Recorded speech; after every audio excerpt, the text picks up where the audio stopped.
Bonjour à tous, je m'appelle Jeanne, j'ai créé avec mon mari Thomas une application de méditation chrétienne qui s'appelle Meditatio et j'aimerais aujourd'hui vous partager quelques extraits d'un livre sur le thème de la vie ordinaire. Voilà, donc pour ma part, je suis mariée, j'ai 3 jeunes enfants en bas âge, j'habite à la campagne, je travaille pour Meditatio à mi-temps depuis la maison et donc cette thématique de la vie ordinaire et de comment le Seigneur m'invite à me sanctifier au travers de cette vie ordinaire, est pour moi un thème, très important, assez central dans mes réflexions et je pense que ça peut l'être pour beaucoup d'entre vous aussi. Donc le livre dont je vais vous lire les extraits s'appelle «La vie ordinaire». Il fait partie d'une collection qui s'appelle «Vive flamme» et voilà, je vous propose maintenant d'écouter quelques extraits et je vous donnerai ensuite à la fin de ce podcast, moi ce que je retiens de ce livre, ce que je retiens de cette thématique et voilà, ce que je vais essayer de mettre en place personnellement dans ma vie sur cette thématique. Voilà, donc je commence par les premières lignes de ce petit livre. Le levain et les 3 mesures. La vie spirituelle n'est pas une autre vie, étrangère à la vie ordinaire et rejetant celle-ci comme vulgaire ou inintéressante. Elle est cette vie même, mais transformée et spiritualisée.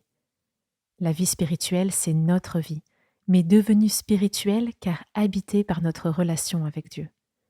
Il est donc normal pour un chrétien de penser que tous les actes de sa vie quotidienne sont concernés par sa foi en Dieu. Chacun d'eux est spirituel ou peut le devenir, y compris de se brosser les dents, de faire ses courses, de s'habiller ou de consulter ses mails. Mais comment entrer dans cette vie remplie de foi, vivifiée par la foi, à laquelle nous aspirons? Comment permettre à l'Esprit de sanctifier nos journées, à tout instant et dans toutes leurs dimensions? Relisons la parole de Jésus. Le royaume des cieux est semblable à du levain qu'une femme a pris et enfoui dans 3 mesures de farine, jusqu'à ce que le tout est levé. Le sens de cette parabole est clair.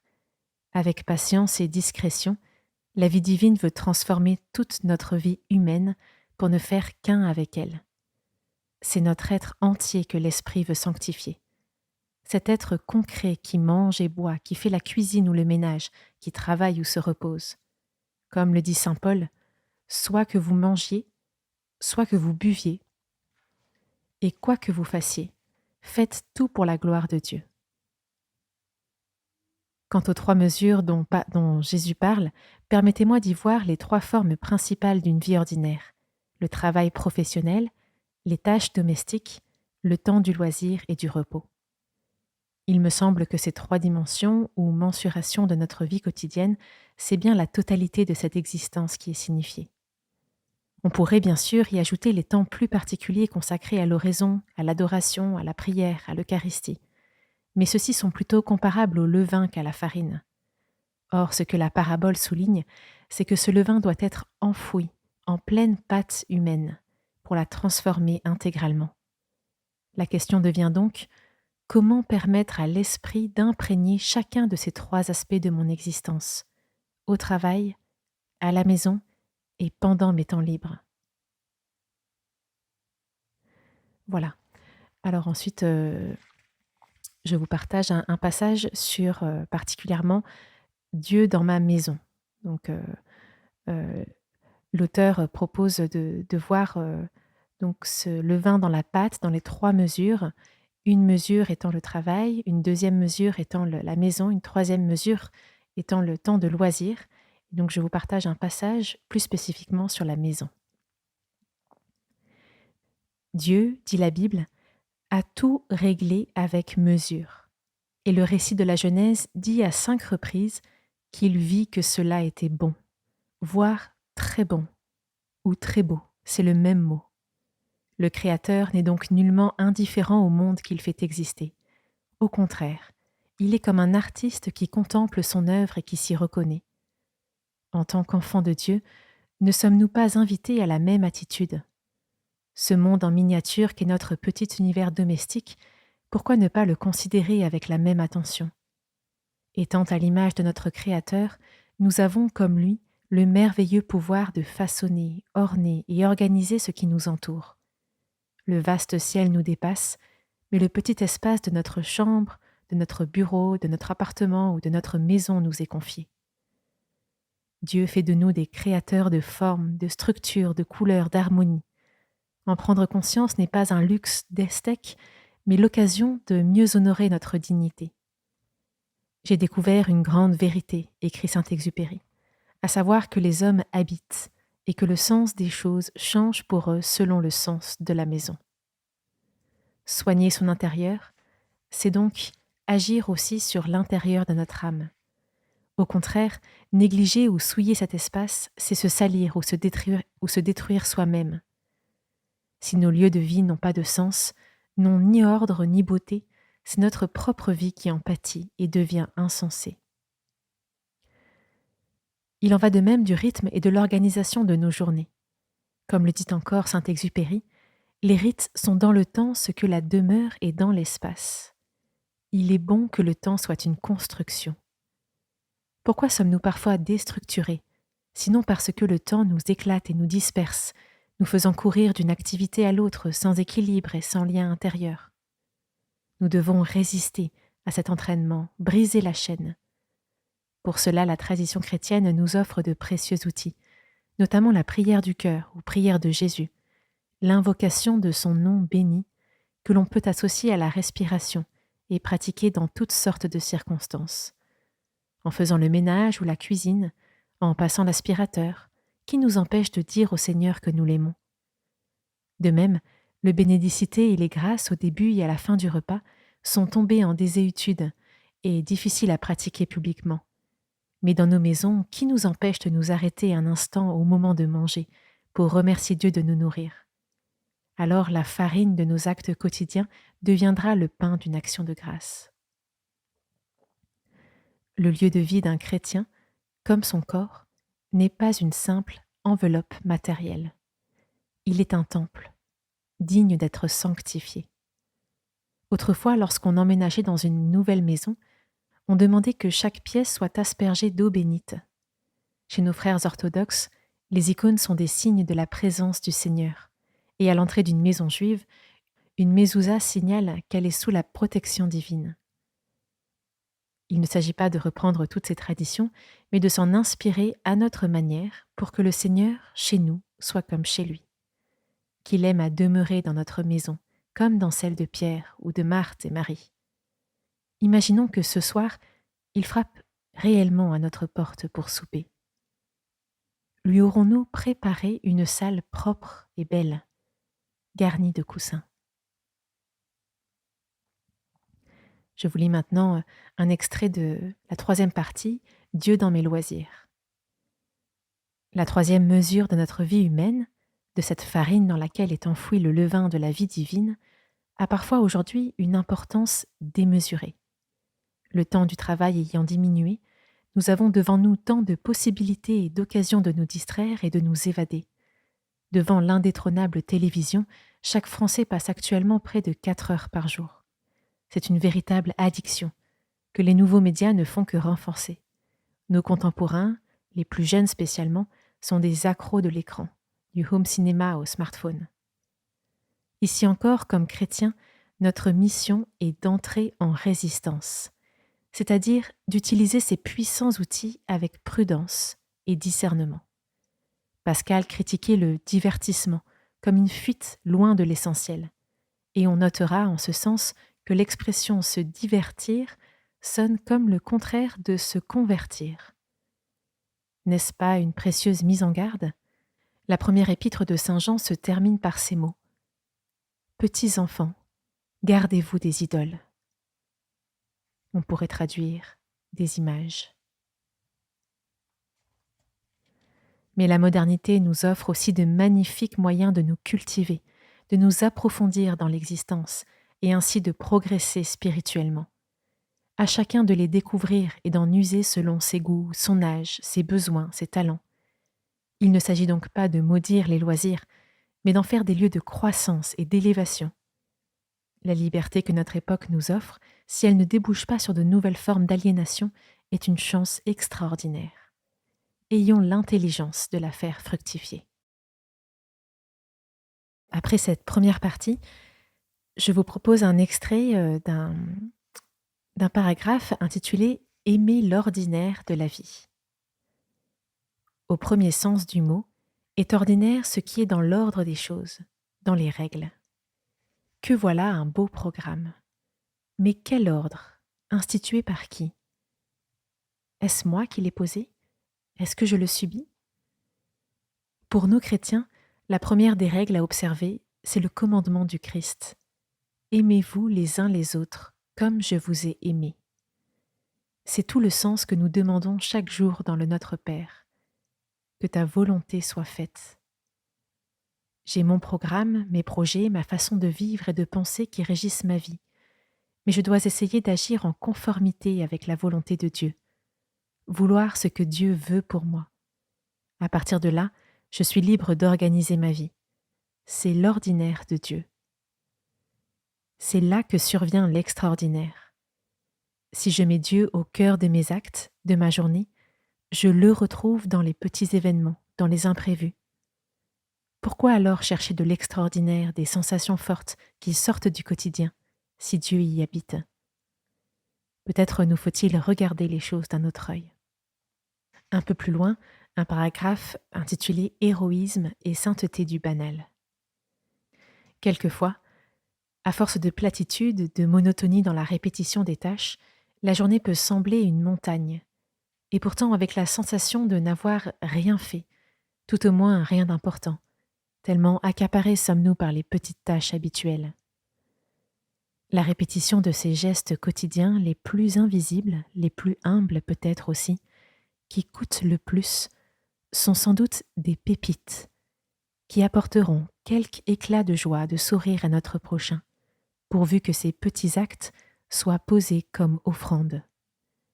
Et pourtant, tous les jours, ce sont les mêmes petits combats spirituels à mener. Sortir du ras-le-bol des chaussettes qui traînent par terre à ramasser, passer l'aspirateur, faire un sourire aimable aux voisins qui nous réveillent invariablement le matin bien trop tôt. Il me semble pourtant que plus le geste coûte, plus il te plaît, s'il est offert avec amour. Mesure-t-on le degré de bienfait à l'aune de l'effort fourni, du degré d'insignifiance des gestes accomplis? Faire quelque chose d'utile? La société jauge l'importance des actes à leur degré d'utilité. Mais important aux yeux de qui? Aux yeux du monde? Est-ce que ces gestes alors sont si insignifiants? Si je donne un sens vertical de l'offrande, sens horizontal du don à l'autre, mon geste portera du fruit. Et je dois accepter de ne pas forcément le voir. Je vais maintenant vous lire différents extraits d'une partie que je trouve très intéressante sur l'ennui. Pourquoi faut-il que les hommes s'ennuient? Dans une de ses chansons, Jacques Brel s'interroge ainsi. Et effectivement, il y a là quelque chose d'étrange. Pourquoi faut-il que les hommes s'ennuient? Il est bien clair que les hommes se distraient sans cesse de mille manières. Mais au fait, pourquoi ce besoin d'évasion, ce besoin d'ailleurs? Avons-nous de véritables raisons de fuir la vie que Dieu nous donne? Si nous regardons notre vie à la lumière de la foi, les choses sont simples, très simples. Dieu est tout-puissant, infiniment sage, infiniment bon. Il nous a voulu de toute éternité pour que nous vivions avec lui. Et il a créé l'univers pour que s'accomplisse son dessein d'amour. Rien dans notre existence n'échappe à la main de Dieu. Tout est voulu, pensé amoureusement, créé amoureusement pour nous mener vers le bonheur sans fin. Contemplée dans cette lumière, la réalité révèle toute sa bonté, elle est aimable. Et le péché et ses conséquences n'y changent rien, car Dieu est assez grand pour les tourner encore à notre avantage. Tout concourt au bien de celui qui aime Dieu, dit saint Paul. Et saint Augustin commente, lui qui savait de quoi il parlait, Etiam peccata, même le péché. Tout en nous aspire au bonheur, et Dieu veut notre bonheur. Il est créateur de toutes choses. Alors oui, si nous regardons notre existence avec un regard de foi, nous pouvons voir qu'elle est bonne. Mais la voyons-nous vraiment ainsi? Un peu plus loin, un autre passage. La peur de l'ennui est un ressort puissant dans nos existences. Notre vie concrète est très répétitive, faite de gestes repris et repris sans cesse. Les gestes de soins pour les enfants, les gestes du travail, les gestes liturgiques du chrétien. Notre vie concrète est répétitive, et puis elle semble petite également, terne, sans rien d'extraordinaire. Répétition, petitesse. Voilà qui paraît terriblement ennuyeux. Et il y a alors 1000 façons d'essayer de tromper l'ennui, de l'éviter. Ces 1000 façons forment l'une des grandes familles de distractions. La recherche du nouveau, de l'évasion, du voyage, de l'inédit, de l'extraordinaire, de ce qui nous fait nous sentir vivants, de ce qui nous fait frémir. Certaines de ces distractions peuvent être assez anodines, d'autres peuvent avoir l'apparence du bien, comme des rêves d'une vie chrétienne parfaite. D'autres sont franchement mauvaises, dangereuses, destructrices. Au fond, et de toutes les manières possibles, elles finissent toujours par échouer. Elles sont une impasse. Les tristes mots de Baudelaire dans son poème Le Voyage sont éloquents. Nous avons vu des astres et des flots, nous avons vu des sables aussi, et malgré bien des chocs et d'imprévus désastres, nous nous sommes souvent ennuyés, comme ici. Et dans un aveu lucide, il finit même par appeler la mort, espérant qu'elle mène, au fond de l'inconnu pour trouver du nouveau. La fuite de l'ennui n'aboutit jamais. Un autre extrait. D'une manière ou d'une autre, les peines de cette vie ne nous seront pas épargnées. Nous pouvons mettre tous nos soins à éviter l'angoisse et l'ennui, sans succès. Nous pouvons nous y résigner stoïquement. Ou bien alors, nous pouvons les traverser, car Dieu nous a donné tout ce dont nous avons besoin pour que la réalité dans toutes ses exigences soit le chemin du vrai bonheur. Je terminerai par 2 citations. La première de Frère Laurent de la Résurrection. Le temps de l'action n'est pas différent de celui de l'oraison. Je possède Dieu aussi tranquillement dans le tracas de ma cuisine, où quelquefois plusieurs personnes me demandent en même temps des choses différentes, que si j'étais à genoux devant le Saint-Sacrement. Dans la voix de Dieu, les pensées sont comptées pour peu. L'amour fait tout. Et il n'est pas nécessaire d'avoir de grandes choses à faire. Je retourne ma petite omelette dans la poêle pour l'amour de Dieu.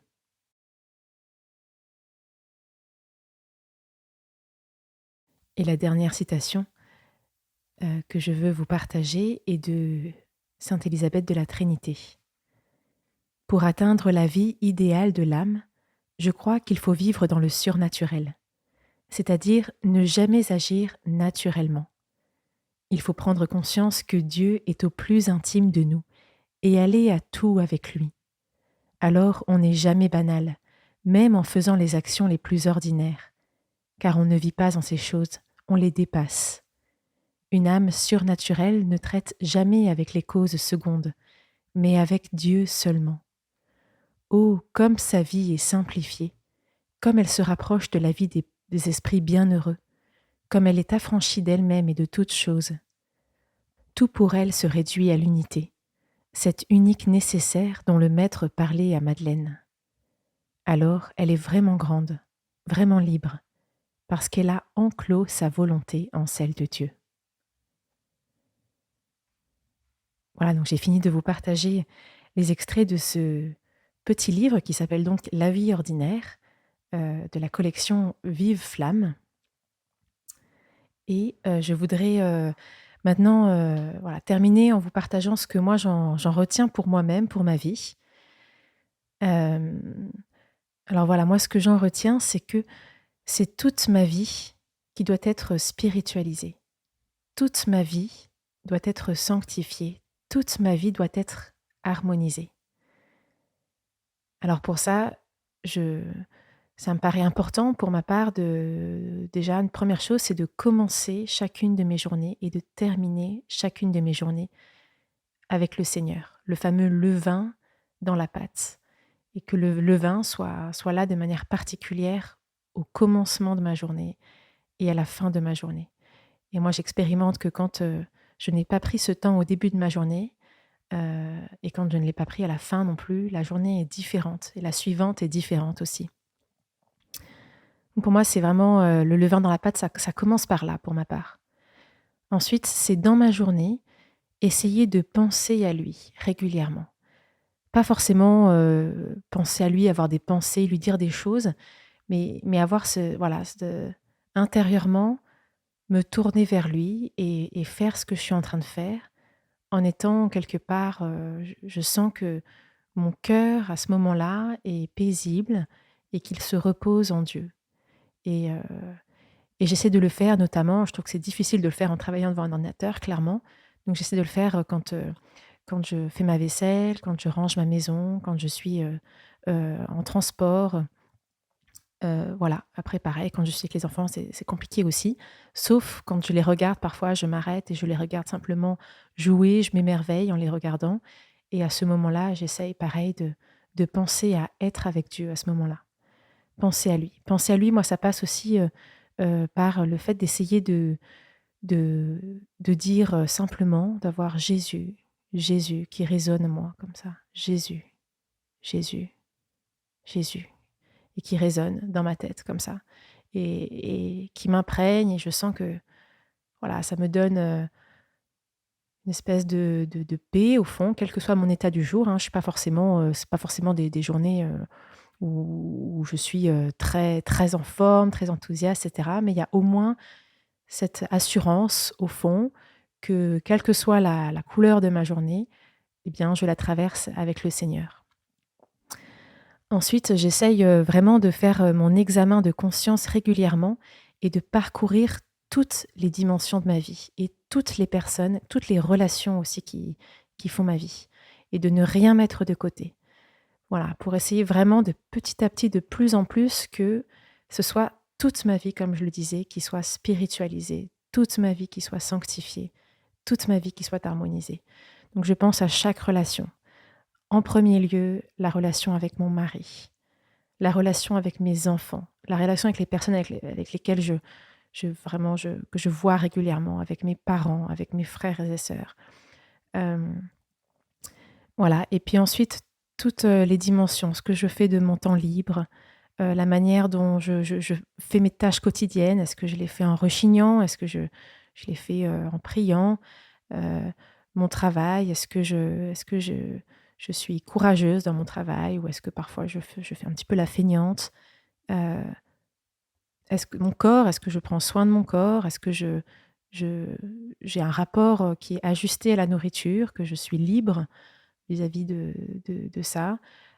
Où est-ce que je vais chercher mon réconfort? Enfin, moi, j'essaie vraiment de tout balayer et de le faire, très, très régulièrement et et c'est assez fascinant à quel point je constate que le Seigneur, et je pense que vous constatez la même chose, petit à petit, éclaire une nouvelle zone, un petit peu d'ombre, voilà et généralement, quand il éclaire, au début, ça fait un peu mal, hein, il y a un petit combat intérieur et puis ensuite derrière, c'est quand on accepte de reconnaître cette zone d'ombre et quand on demande, on supplie le Seigneur de venir, hem, nous aider à la sanctifier et c'est la libération assurée derrière. Voilà.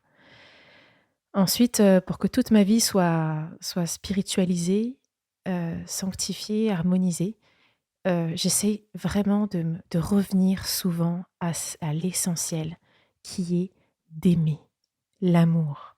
Maître, quel est le plus grand commandement?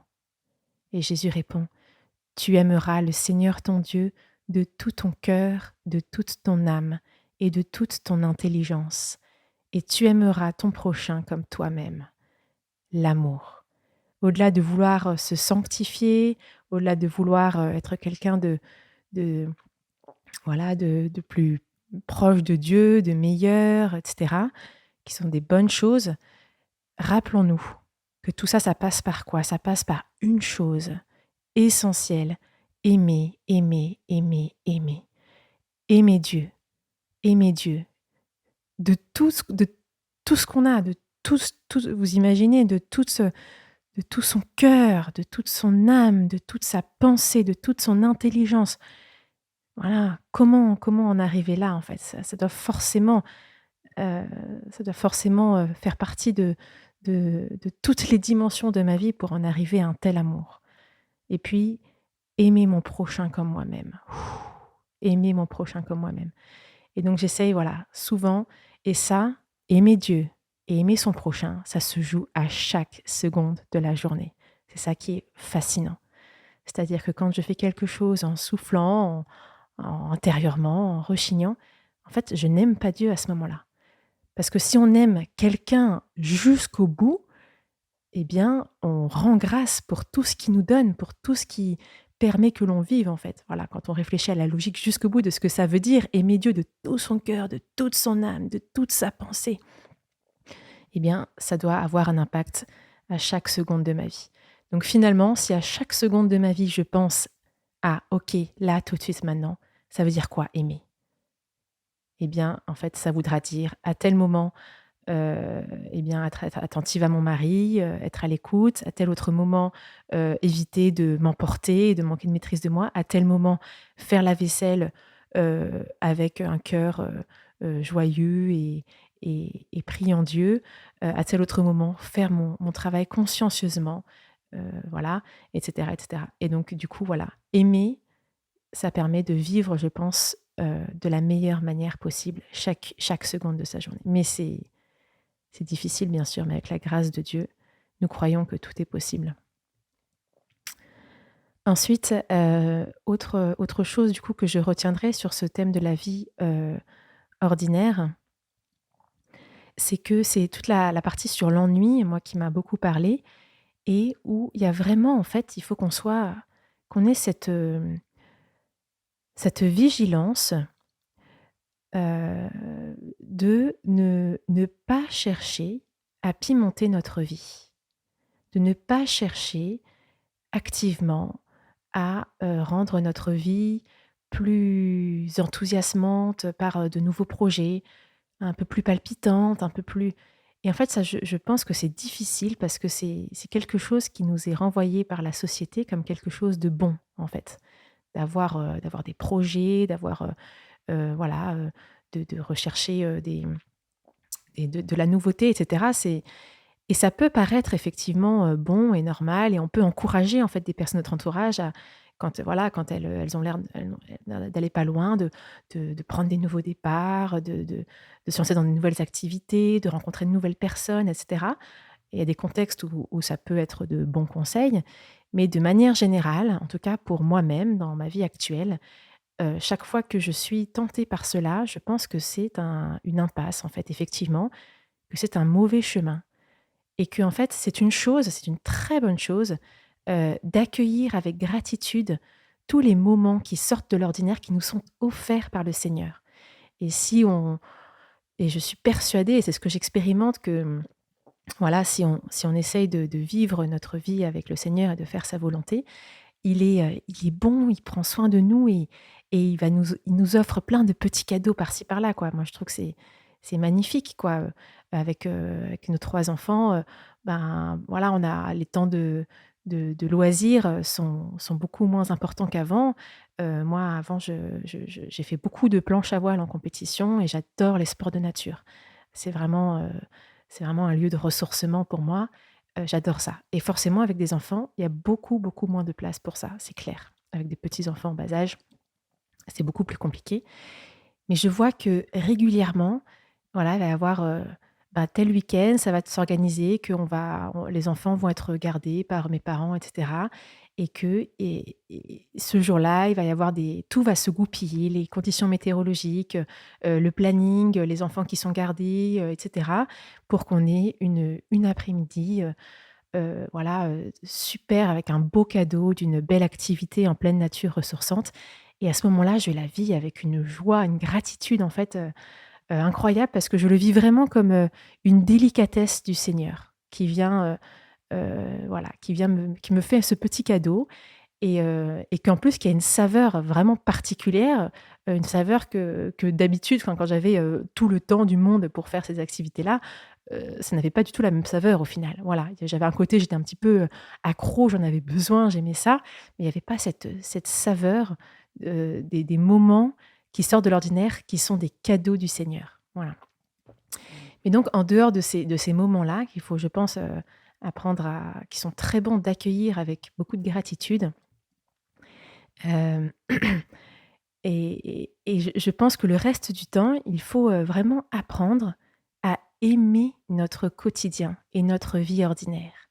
À l'aimer parce que nous savons que c'est là notre chemin de sanctification, que c'est là, dans notre quotidien, dans notre vie ordinaire, que nous nous sanctifions, que notre vie va pouvoir être spiritualisée, sanctifiée, harmonisée. Voilà. Et et ça, je pense que c'est quelque chose vraiment qu'il faut qu'on apprenne et surtout, il faut qu'on se le redise, en fait. Que c'est là que ça se joue, c'est beau. Cette vie quotidienne, cette vie ordinaire qui parfois, paraît voilà, on l'a entendu dans le livre, on le sait, et qui parfois, voilà, c'est la routine, c'est pas particulièrement, excitant et cetera, mais c'est beau, c'est là où ça se joue, en fait. Hem et donc je pense que c'est important qu'on sorte de ce de ce podcast avec en étant, encore, un peu plus fortifiés, réconfortés dans cette idée-là. Voilà. Alors, donnons-nous du courage. Notre vie ordinaire, notre vie quotidienne est belle. Elle a vraiment du sens. Aux yeux de Dieu, elle a vraiment du sens. C'est le chemin qu'il a choisi pour nous, pour que nous devenions des saints, pour que nous soyons unis à lui. Voilà, donc n'hésitez pas à aller sur notre application Méditatio pour découvrir toutes les méditations guidées audio que nous proposons. Il y a des propositions quotidiennes pour nous aider à mettre Dieu au cœur de notre quotidien chaque jour. Et il y a aussi tout un tas de programmes thématiques pour répondre aux problématiques, à ce que traverse chaque personne, toutes les problématiques, tous les enjeux de nos quotidiens auxquels nous pouvons penser. Voilà, je vous invite à aller découvrir ça. Je vous souhaite une belle journée. Je vous remercie beaucoup pour votre écoute et je vous dis à très bientôt.